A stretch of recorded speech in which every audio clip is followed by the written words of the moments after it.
El desigual acceso al aborto, hoy asunto en primera plana con Florian Valdeirán, periodista independiente, Angelín Montoya, periodista del diario Le Monde, y la activista salvadoreña Sara García Gros. Sepamos ya quién es nuestro personaje de la semana.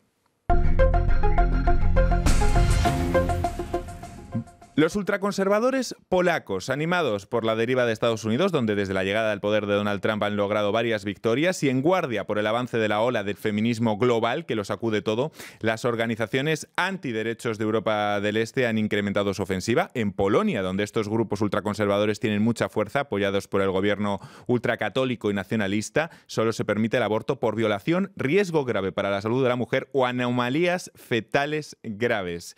Allí estas organizaciones han encabezado una iniciativa ciudadana que ahora estudia el Ejecutivo para prohibir esta intervención en casos de malformación fetal también, algo que en la práctica implica que en Polonia dejaría prácticamente de realizar abortos. Florian, la llegada de Donald Trump todavía ha impulsado más este tipo de grupos ultraconservadores en países como Polonia. La llegada de Donald Trump sí tiene un impacto, pero más visible en Estados Unidos, por supuesto. El impacto en los países europeos es un poco más... ¿cómo se dice? No oficial. Y pienso que la fuerza en Polonia viene más del gobierno y lamentablemente de la parte de la población que es muy católica, con las iniciativas ciudadanas para prohibir el aborto en 2016 y 2017, por ejemplo.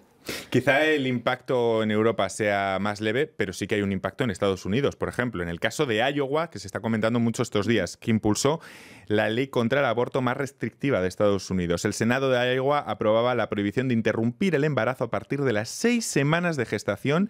La ley contraviene lo establecido por el Supremo hace 45 años. Este giro conservador en los derechos reproductivos se enmarca en un giro todavía más conservador de lo que es la llegada de Trump en Estados Unidos. Aquí sí que podemos ver esa influencia, Angelín. Bueno, desde el principio, una de las primeras medidas de Trump ha sido anunciar que cortaba las subvenciones federales a las clínicas que practican abortos.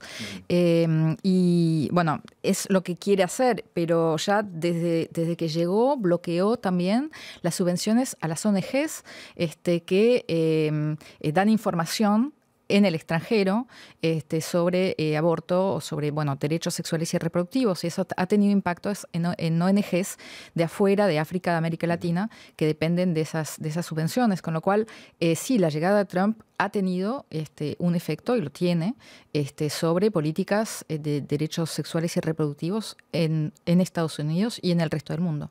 No sé si Iowa es la punta de lanza de lo que vamos a ver a partir de ahora en otros estados de Estados Unidos, o va a ser un caso aislado. ¿Qué opinas, Sara? Pienso que toda la política de Trump en cuanto a no reconocer derechos sexuales y derechos reproductivos, pero sobre todo impulsar retrocesos, está haciendo y está afectando a la región latinoamericana en cuanto a posicionar que este no es un tema de derechos humanos. Como ya decía Angelín, sí ha habido una afectación para los países latinoamericanos, y lo que pasa ahora en Iowa definitivamente pues solo es una manera de empezar a restringir todavía mucho más los derechos de las mujeres. Y son otra vez y nuevamente, como pasa en los países de nuestra región, las mujeres que se van a ver afectadas son las mujeres en situación de pobreza, las mujeres migrantes, las mujeres que van a acceder a estos servicios y que se les va a negar porque hay una política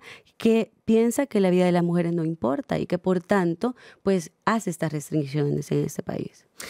Con estas maniobras de grupos ultraconservadores a los que nos referíamos antes, muchos países intentan acercarse al caso de Italia, un caso bastante interesante. Pese a la ley que permite el aborto, es muy difícil que las mujeres tengan acceso a la prestación. Allí un 70% de los médicos se niega a practicar estas intervenciones, aduciendo que es contraria a su conciencia. E Italia, pese a las condenas del Tribunal de Estrasburgo, no ha corregido su ley para garantizar el derecho de las mujeres a interrumpir el embarazo, lo que genera importantes problemas de salud pública. Es decir, existe también el modelo italiano, es decir, existe una cobertura legal y no existe en la práctica esa cobertura. Sí. ¿Qué os parece? Esto es lo que está en discusión justamente en este momento en Argentina. El proyecto de ley de la Campaña Nacional por el Derecho al Aborto, que es una agrupación de unas 500 ONGs que se ha creado hace 13 años para justamente conseguir este derecho, este proyecto no contemplaba la posibilidad para los médicos y las instituciones médicas de la objeción de conciencia, precisamente porque puede ocurrir lo que está ocurriendo en este momento en Italia, donde efectivamente el 70% de los médicos se niegan a practicar un aborto. En algunas regiones llega al 90%, con lo cual hay algunas regiones en las que directamente ninguna mujer puede practicarse un aborto y se tiene que trasladar a otra zona de Italia. En este momento justamente quieren, algunas personas quieren agregar en Argentina un artículo que permita la objeción de conciencia para los médicos. Y eso sería problemático porque efectivamente va a acortar ese derecho que estamos tratando, digamos, a nivel mundial de conseguir para las mujeres. Un dato muy interesante, la Organización Mundial de la Salud estima que las complicaciones derivadas de abortos en condiciones inseguras causan 47.000 muertes anuales y representan un 13% del total de muertes maternas en el mundo. Es un dato que desde luego hay que considerar cada vez que se expone este debate, ¿no? En cualquier cámara, ¿no? Por supuesto. Sí. Florian. Sí, por ejemplo, en Argentina es la primera causa de mortalidad maternal en 17 de las 24 provincias. Y sí, es un factor muy importante que tenemos que los parlamentarios tienen que tomar en cuenta. Sí, es un problema social también. O sea, lo que dicen las militantes en Argentina es las ricas abortan, las pobres mueren.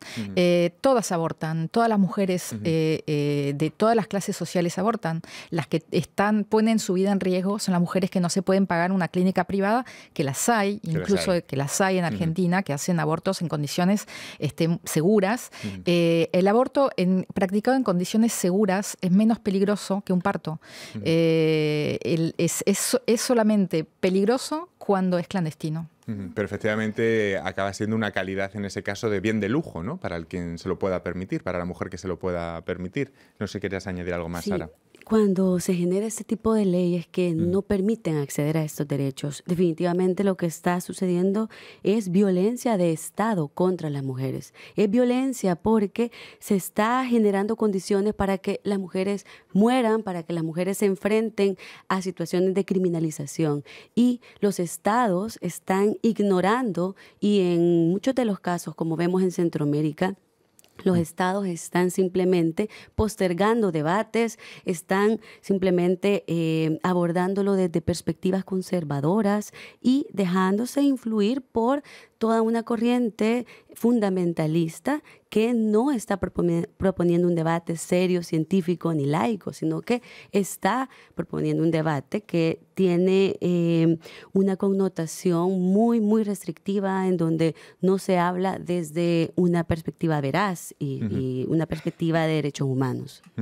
¿Quieres añadir algo más, Florian? Sí, por ejemplo, lo siento, en El Salvador, en esta voluntad de criminalizar el aborto, exactamente, gracias, hay 24 mujeres que están en cárcel a causa de esta, y hay el caso muy emblemático de Carmen Vázquez, que fue sentenciada a 30 años de prisión, de cárcel, porque dio a la luz un bebé muerto. Y entonces es lo que Sara dice, hay una voluntad de los gobiernos conservadores de imponer una suspición y una persecución de las mujeres sospechosas de gobiernos que abortar. normalmente en Consejo de Ministros son solo hombres. Es decir, normalmente vemos esa imagen de un montón de hombres decidiendo lo que tienen que hacer las mujeres. Sí, esa una imagen desigualdad. terrible, yo creo, para una mujer, ¿no? Desigualdad social y sobre todo el hecho de una realidad que nunca le va a atravesar el cuerpo y que por tanto deberían denota no solo la cultura machista y patriarcal de esta sociedad, sino que también denota que siga habiendo violencia institucionalizada. Vamos a hablar precisamente de una figura icónica del feminismo muy viva en la actualidad en la contraportada del programa.